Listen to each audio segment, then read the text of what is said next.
भजन आपके दिमाग के अंदर है या आपके बाहर है?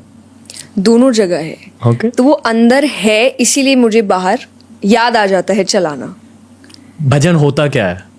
भजन मेरे लिए, सबके लिए अपने अपने तरीके हैं। किन्हीं के लिए मंत्र भजन हो सकता है, किसी के लिए सिर्फ भगवान का नाम भजन हो सकता है, किसी के लिए विद म्यूजिक विद ट्रैक आप अच्छे से भजन सुन सकते हैं। पर क्योंकि मैं गाती हूँ, चाहे वो मोटिवेशनल सेशन है, स्पिरिचुअल या कथाएं हैं, तो भजन एक बहुत इम्पॉर्टेंट पार्ट है मेरे सेशन का। ओके। तो इसीलिए मेरे लिए वो हर चीज़ है। लाइक म्यूज़िक भी है, उसमें संगीत जुड़ा है, मंत्र जुड़े हैं, भगवान का नाम भी जुड़ा है। तो आई थिंक तीनों चीज़ एक साथ मिलके वो एक बड़ा ही पैकेज बन जाता है मेरे लिए। इस ऑरा के बारे में बताइए, आपकी ऑरा ऐसी क्यों है? ये मुझे सच में नहीं पता एंड आई रियली वांट, मतलब मैं सच में चाहती हूँ कि मैं एक बार आपके साइड आके ये जानूँ कि ये क्या है, ये क्यों बोला जाता है। पर मुझे ऐसा लगता है कि ये क्योंकि मैं अंदर से बहुत खुश हूँ और हर वक्त हर चीज़ में, हर सिचुएशन में भगवान से जुड़ी हूँ। तो जब उनका ऑरा कनेक्ट होता है, मैं कथा में एक बात कहती हूँ कि भले का संग हो तो सब काम भले ही भले होते हैं। एंड मेरी संगत हमेशा भगवान होती है कि वो हर वक्त मेरे साथ है, तो मेरे काम, हर काम अच्छे ही होते हैं। तो शायद वो उनका ऑरा है जो रिफ्लेक्ट हो रहा है। हमारी एक और गेस्ट आई थी, अंबिका देवी जी। उन्होंने भी ऐसे ही कुछ कहा। उन्होंने कहा कि वो हरे कृष्णा महामंत्र हमेशा जापती रहती है अपने दिमाग में। तो क्या आप भी कोई मंत्र जाप करते हो या कुछ विजुअलाइजेशन करते हो हमेशा? नहीं, पर जैसा एग्जैक्टली सत्संग, वो हर वक्त मेरे दिमाग में चलता रहता है। अगर मैं थोड़ा भी फ्री बैठी हूँ और मैं कुछ गुनगुना रही हूँ, तो कई बार मुझे ऐसा लगता है कि आज के टाइम पे आप जब भजन भी गाते हैं तो कई ऐसे जो फिल्मी धुनें उन पर भजन बने हैं, कई ऐसे होते हैं जो जिससे अच्छे गाने हैं तो उस पर ही लिखे जाते हैं भजन। ओके। तो मुझे ऐसी आदत हो गई कि अब मुझे शायद गाने ही याद नहीं रहते। कितनी बार उन्हीं पे जो भजन है वो ही मुझे याद आता है। तो अगर आप मुझे सामने कोई गाना भी चला दोगे, मैं आपको भजन सुना दूंगी उसका। तो मैं गुनगुनाती भी रहती हूँ। तो हर वक्त अपने आप, वो एक बहुत ऑन स्पॉट वाली चीज है कि मैं सोच के नहीं करती कि मैं मंत्र का जाप हर वक्त कर रही हूँ। अगर मैं खाली हूँ तो अपने आप वो भजन निकलता है, अगर मैं खुश हूँ तो अपने आप वो भजन निकलता है। आपके सांसों में भी मंत्र और भजन होता है? I hope so, but I don't know कि मैंने वो चीज़ इतनी रियलाइज की है कि नहीं, कि वो है कि नहीं। पर मुझे लगता है शायद, इसीलिए मैंने जो कहा, मैं एक्सट्रीम लेवल के टेंशन, स्ट्रेस से हमेशा आज तक दूर रही हूँ। कहते हैं कि ये एक मंत्र का टारगेट होता है कि आपकी ब्रेथ का एक पार्ट बन जाए। ये मैं कोशिश कर रहा हूँ इनफैक्ट हरे कृष्णा महामंत्र को लेके। पर इतने सारे सवाल हैं, मैं आपको एक बहुत बेसिक सवाल पूछूंगा। संगीत होता क्या है? What is music? ये मैं आपको एक एवोल्यूशन के पर्सपेक्टिव से भी पूछ रहा हूँ कि म्यूजिक की शुरुआत क्यों हुई, कैसे हुई, और म्यूजिक आपके रियलिटी को बदलता कैसे है। बहुत लोगों को ये लगता है कि उन्हें इस सवाल का जवाब पता है, बट आई डोंट थिंक इस सवाल का असली जवाब किसी को पता है। म्यूजिक होता क्या है? मुझे ऐसा लगता है कि एक तो आपका बॉडी बहुत मेजर परसेंटेज वाटर कंटेन करता है, और वाटर और साउंड का एक रिलेशन हमेशा से है।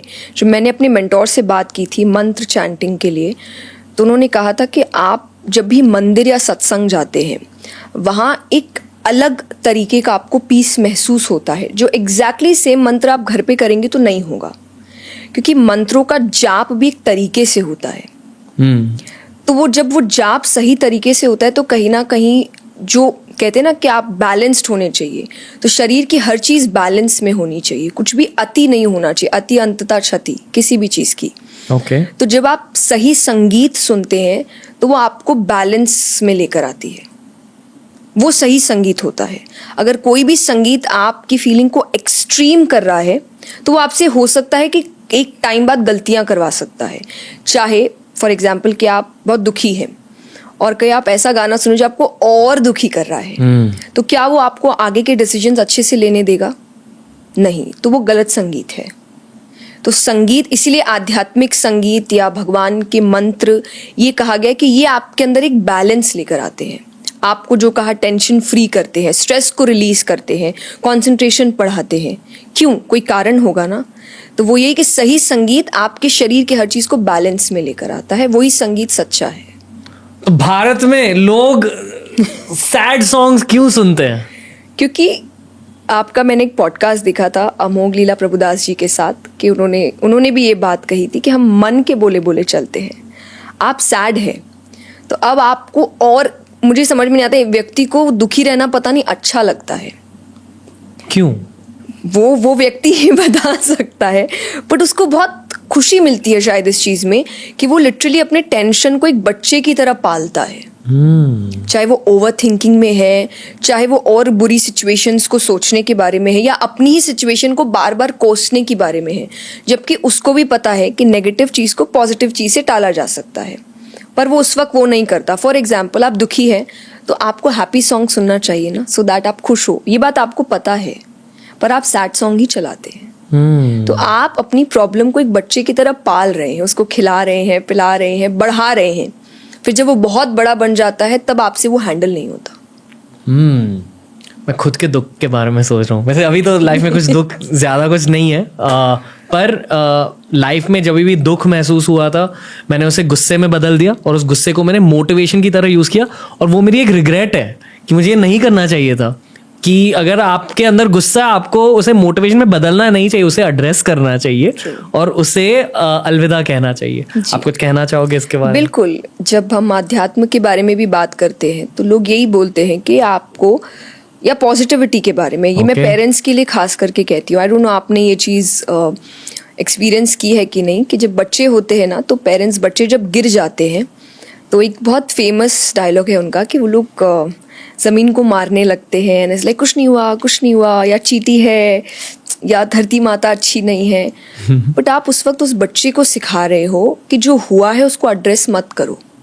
फिर वो आगे यही कोशिश करता है, वो अपनी प्रॉब्लम्स के ब्लेम्स भी दूसरों पे डालने की कोशिश करता है। आज चोट बच्चे को लगी है तो शायद बच्चा भाग रहा था, इस वजह से लगी है। तो पॉजिटिविटी का मतलब भी यही होता है कि जो हुआ उसको एड्रेस करो और तुरंत अपना फोकस क्यों हुआ उस पे लेकर जाओ। अगर मैं गिर भी गया तो जरूरी नहीं कि मैं ब्लेम करूं कि अरे तुम खराब हो, रास्ता खराब है। क्या मैं गलत चल रहा था, या मैंने गलत रास्ता चुना था, या मैं भाग रहा था, इस पर अपना फोकस लेकर जाइए, इसके बजाय कि कुछ नहीं हुआ, अरे इग्नोर करो, मत करो। तो ये पॉजिटिविटी नहीं होती है कि आप इमोशन को इग्नोर कर दो।